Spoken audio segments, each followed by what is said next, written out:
mean, what do you really say after that? There's nothing to follow up. People ain't shit.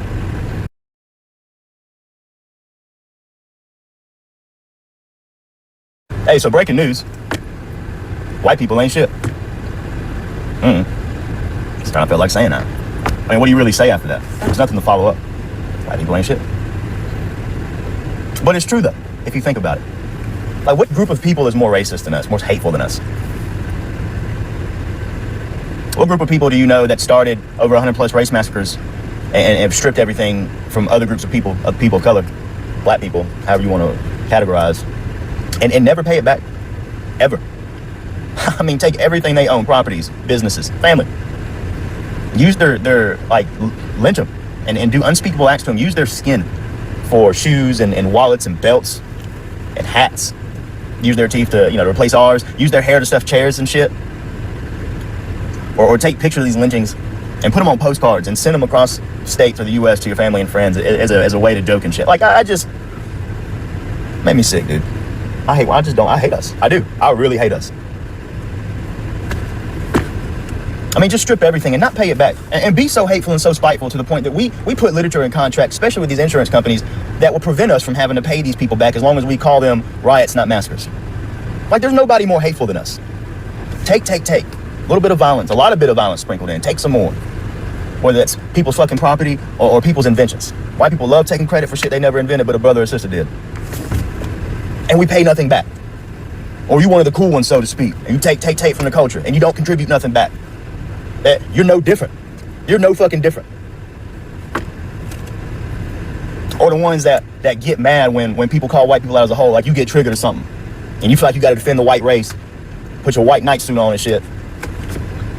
Like, maybe you should take inventory on what it is that makes you feel like you gotta take up for white folk when people speak on us as a whole. What have you done? What have you said? Why do you feel guilty? Why do you feel like you're targeted in this? Why is it someone like me can sit here and join in on conversations against white people and not feel offended one fucking bit, but people like you do feel offended? I don't know. Maybe because you did some shit and I ain't. I'm just saying. We just ain't shit. I don't know how else to say it. And then the way we excuse racism. I was just one bad day. That was a long time ago. Bitch, so? The fuck does that have to do with anything? Never atoned for it. Been ducking and dodging accountability since that incident. Pretty sure that wasn't the first time you said it. Ain't some shit you just pop off at the top of the mouth randomly. No, that's who you are. It's ingrained in your DNA. It's the shit you partake in behind closed doors. Motherfucker, I'm from the Bible Belt and a conservative household down here in the South. I know what dog whistles are. I know the conversations that take place behind closed doors, fam. Had a racist ass stepdaddy. Confederate shit, no. I know, bro. I see that shit. I cannot stand my people. I hate how fake we can be, too. We love to say we ain't racist because our friend's black. One of the good ones that we like to call them. One of the ones that fall in line with how we think and how we feel and vote how we vote. But I'll be damned if you decide to change your way of thinking. See exactly where that gets you. You won't really see how we feel about you then. I hate our people. I really do. There's nobody like us. And nobody plays the victim card quite like white people. And you think that you can just wake up one day and decide to change your beliefs and be like, oh, I don't fuck with these racist crackers no more. I'm with y'all now. Hell no. Just like I told Trump people not too long ago, stay where the fuck you at. Stay over there. Keep your white hood energy over there. Just because you done dyed your shit red doesn't make you any less of a white hood than it was before, bro. I just don't like my people.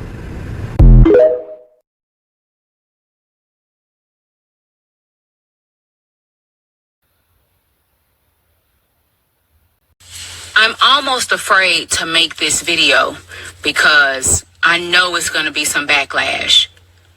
But I'm starting to believe that the church is keeping black women single on purpose. I am starting to believe that the black church is keeping black women single.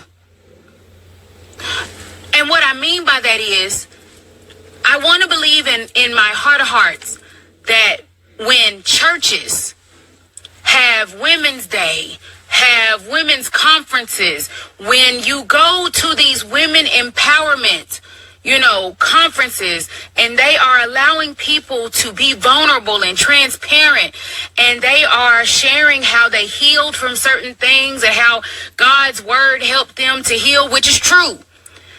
I'm trying to figure out why we are almost intentionally leaving out that God's word also says that a man is a woman's covering and a husband is part of, or should be part of, an honorable godly life. None of that is ever mentioned in a lot of these spaces. There are more women in the church than men. I don't have a problem with women being in leadership because that's needed today. But when I'm watching women that are in positions of power and in positions of leadership in the church, but I'm not hearing you talk about how important the family structure is and how important a covering is and how a woman is created to be a helpmeet and a neck and the man is supposed. When I don't hear those things talked about almost intentionally, is that because I want these women single? Am I the only one that is starting to feel this way? I had to walk out of church today over comments about Charlie Kirk. I'm on the verge of tears sitting in this parking lot because I'm having such a complex with my faith, because I genuinely don't understand how Christians are pushing this man as though hate didn't come out of his mouth and heart on a consistent basis. And I'm genuinely sitting here like, if this is the God that we serve, if this is the reflection of the God we serve, do I want to be a part of it? I'm truly having a conflict with my faith because the leaders that we're supposed to be following are guiding us in this way to feel empathy and sympathy, and like that this person was this great Christian, and that the message that his wife gave was, it started off with like praising God. And I'm like, did we miss the chapter of hate that he endorsed, encouraged, and pushed? I don't know where to go from here. I don't... To spew hate and hide yourself behind a Bible, to me, is not something I want to be a part of, and it's not the faith I want to be a part of. So what do? I got up out of church and walked out. And I'm at a battle within myself, sitting here as like, to what do? I don't want him to be a reflection of what I believe. And what do you do when your leaders and your pastor is saying that is the reflection? To me, I feel like I'm smart. I feel like I've worked hard to get where I get, and to push a man who thought that I didn't have the thinking capacity to get to where I am, that I stole a white person's spot. Like, to think that that's the okay thought, that me as a black person can't function in this world and be just as great as the next, that I don't deserve where I am. Is that what God thinks of me? Is that what this faith thinks of me? I don't know. Shalom, Israel. First and foremost, I want to give all honor, glory, and praise unto Yahawadah, Hashem, Rakwakwadah. Double honor to the elders and apostles, the great millstone. Shalom to my Aki and Wagwathim, who are diligently waiting to be delivered from this found captivity. This is Brother Kawakub coming at you with no lesson. And today's lesson, you saw these three videos, three videos where it's not all necessarily on the same thing, but it does kind of all lead into one same conclusion, which, you know, I will say it's a powerful thing to take note of and to observe. Maybe not always will someone be able to catch on to this type of stuff, but this is something that, you know, we need to be aware of. All right, now, first things first, Romans chapter 16 verse 18. No,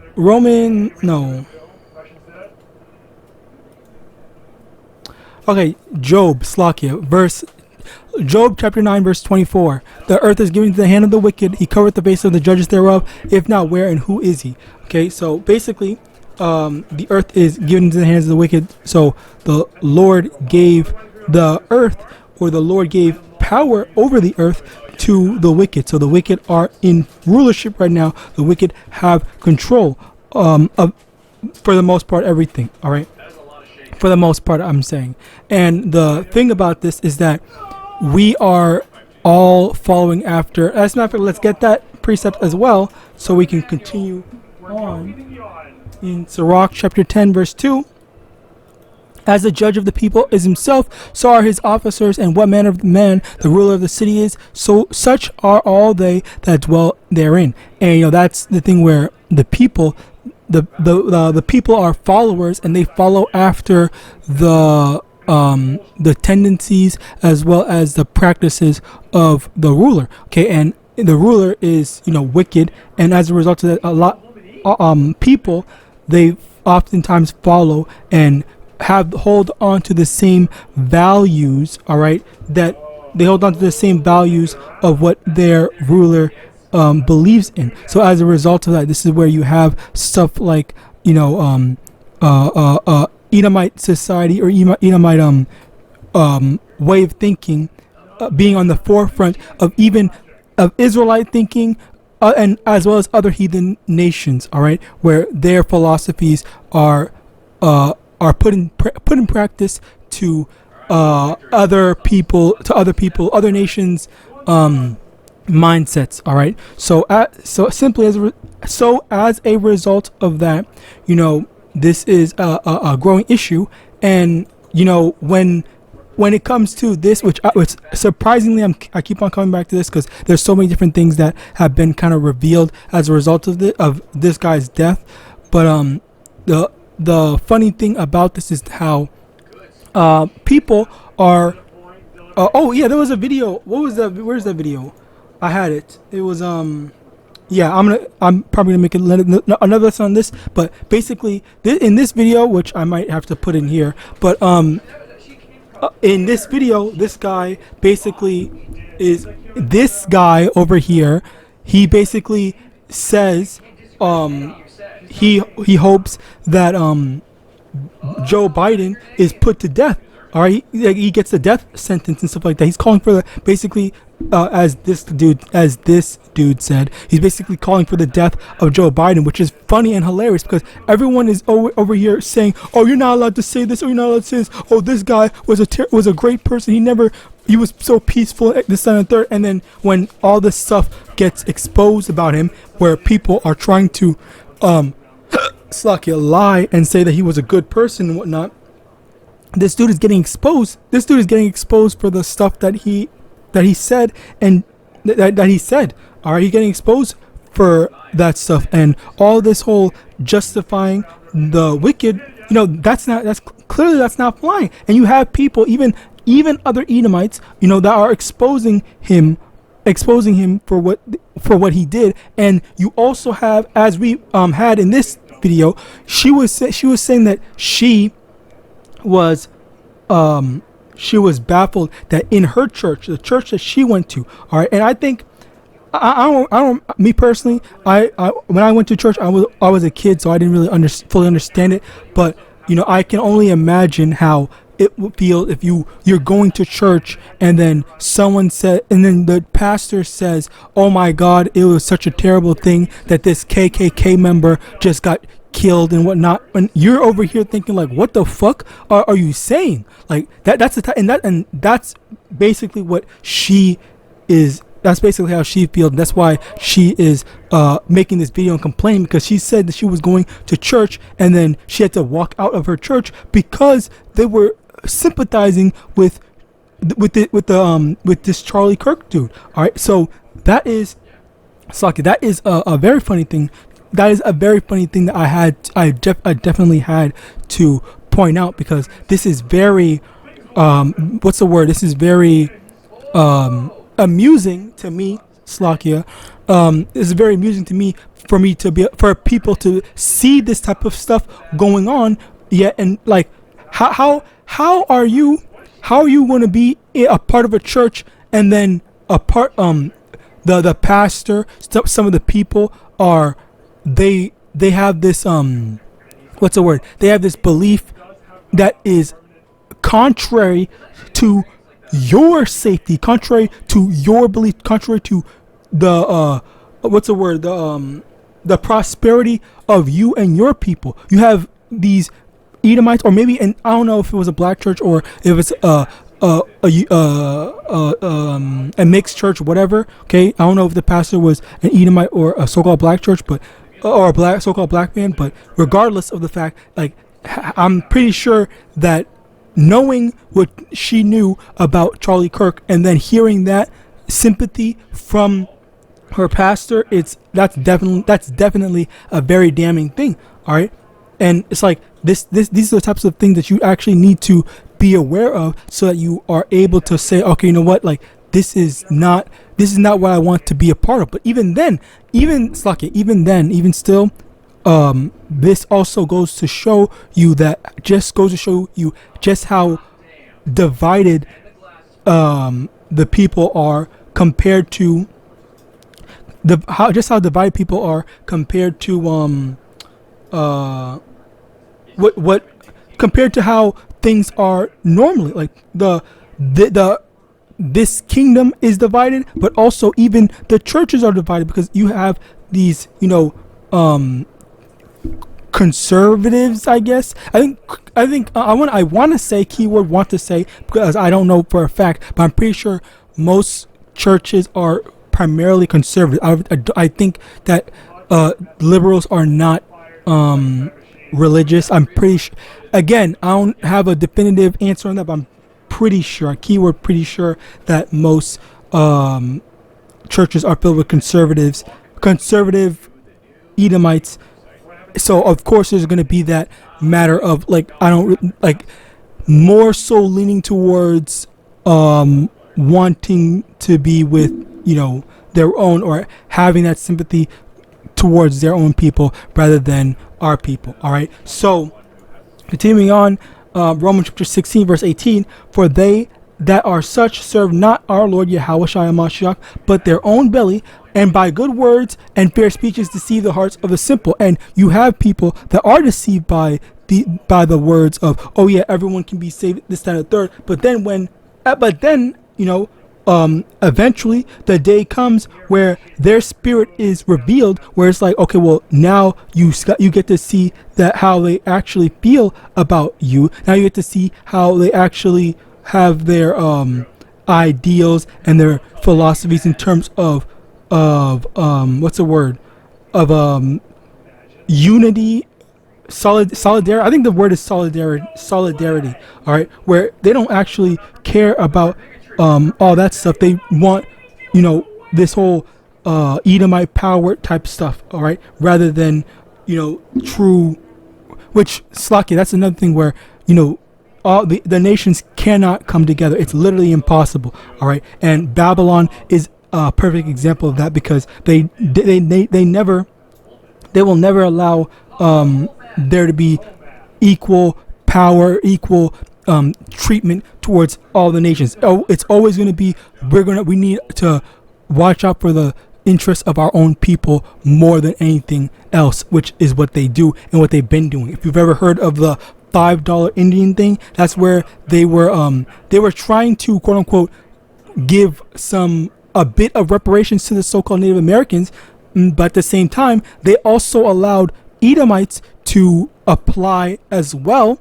All right, and basically, and that's where you would get the term $5 Indian, because for $5 there was Edomites that were able to claim and represent and say, oh yeah, I'm a so-called Native American as well, rather than just leaving it to the Native Americans to reap the benefits of whatever thing that they were trying to be given. All right, so yeah, that was something.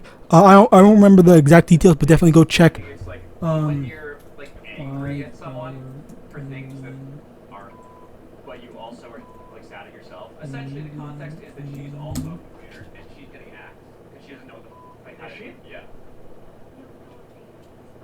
Yeah, okay, so here, to be falsely enrolled in the Don's Roll, a list of Native Americans used for a land allotment. So yeah, basically that. You can search up some more information on that, by the way, outside of this. But continuing on, Jeremiah chapter 16 verse 19, O Lord, my strength. And Slaki, that's another thing. You have these people, they are showing just how messed up and how like they are just absolutely done with Esau Edom and all the ways that he's treating us. All right, like people are starting to get fed up. All right, even their own people. All right, as in Proverbs 29 verse 2. Okay, when the wicked are in authority, when the righteous are in authority, the people rejoice, but when the wicked bear rule, the people mourn. All right, I'm pretty sure I got that right word for word.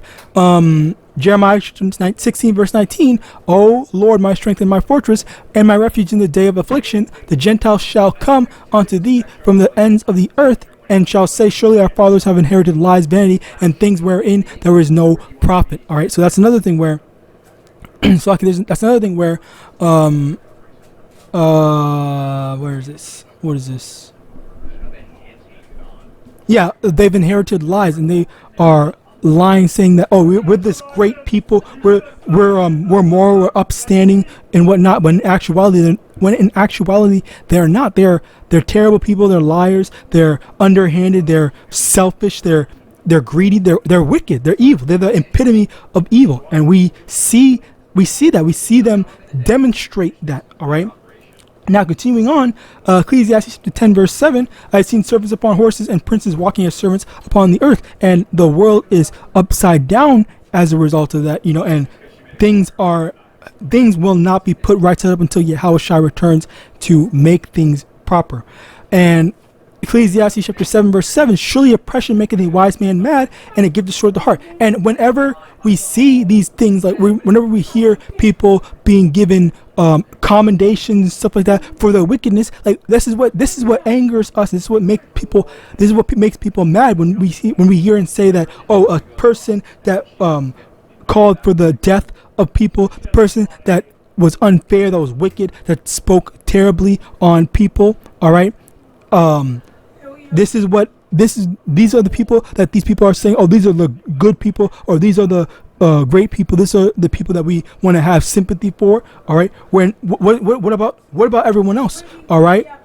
Isaiah chapter 30 verse 12, wherefore thus saith the Holy One of Israel, because ye despise this word and trust in oppression and perverseness and stay thereon. Okay, verse 13, therefore this iniquity shall be to you as a breach ready to fall, swelling out in a high wall, whose breaking cometh suddenly at an instant. So basically, you have these Israelites, okay, as well as other people, primarily Edomites, that are also trusting in oppression when perverseness is going on. They are being mistreated by their government. All right, as the poor are still suffering, the poor are still taking collateral damage. And when I say poor, I mean the Edomite poor as well. Okay, not just the poor Israelites, but also the Edomites. They're also suffering as a result of it. And Esau does not care. He does not care that his people are also suffering. That's just a unnecessary sacrifice or whatever. When it's not really a sacrifice, they just don't care.